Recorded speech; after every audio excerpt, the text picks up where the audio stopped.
আওয়ামী লীগ সরকারের ১৫ বছরে পাচার হওয়া $240 বিলিয়ন অর্থ ফেরাতে বাংলাদেশকে সহযোগিতার আশ্বাস দিয়েছে ট্রান্সপারেন্সি ইন্টারন্যাশনাল।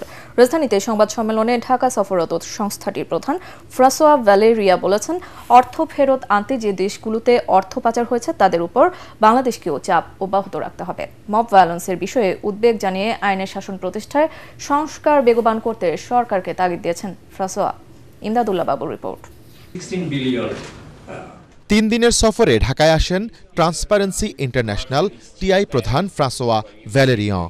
সফরের শেষ দিনে রাজধানীর ধানমন্ডিতে টিআইবি কার্যালয়ে সংবাদ সম্মেলন করেন তিনি। এতে ফ্রাসোয়া বলেন, গণঅভ্যুত্থান পরবর্তী বাংলাদেশে এখন টেকসই সংস্কার খুব প্রয়োজন।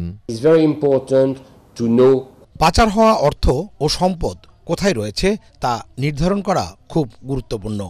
তাহলে আমরা আন্তর্জাতিকভাবে তা উদ্ধারে সরকারকে সহযোগিতা করতে পারি, এবং এটা তখনই সম্ভব হবে যখন সুশীল সমাজের দৃঢ়ভাবে কাজ করার সুযোগ নিশ্চিত করা যাবে। বাংলাদেশে আইন শৃঙ্খলা পরিস্থিতির অবনতি এবং মব ভায়োলেন্স নিয়ে উদ্বেগও জানান তিনি।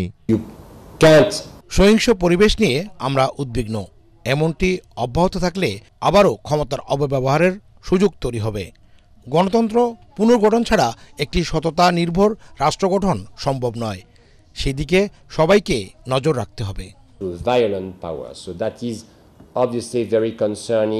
এ সময় বাংলাদেশের টিআইয়ের নির্বাহী পরিচালক ডক্টর ইফতেখারুজ্জামান বলেন, দেশ থেকে এখনো পুরোপুরিভাবে অর্থ পাচার বন্ধ হয়নি। যে অর্থটা আমরা সরাসরি দেশের বাইরে হারাচ্ছি, সেই অর্থটার পরিমাণটা হচ্ছে বছরে 16 বিলিয়ন, এবং এইটার যে জাতীয় প্রেক্ষিতে কতখানি গুরুত্বপূর্ণ, বছরে 3.4%। যদি আমরা এই অর্থ পাচারকে নিয়ন্ত্রণ করতে পারতাম, তাহলে আমাদের যে বর্তমান জাতীয় তার 3.4% আরো বেশি হতে পারত। দুইটা দিক, একটা হচ্ছে অর্থ পাচার প্রতিরোধ করার উপায় আমাদেরকে খুঁজে বের করতে হবে, আর একটা হচ্ছে যে পাচারকৃত অর্থ ফেরত আনার উপায় খুঁজে বের করতে হবে। দুর্নীতি বন্ধে দুদককে আরও কার্যকর ভূমিকা রাখার তাগিদ দেন ডক্টর ইফতেখার। ইমদাদুল্লাহ বাবু, ATN বাংলা, ঢাকা।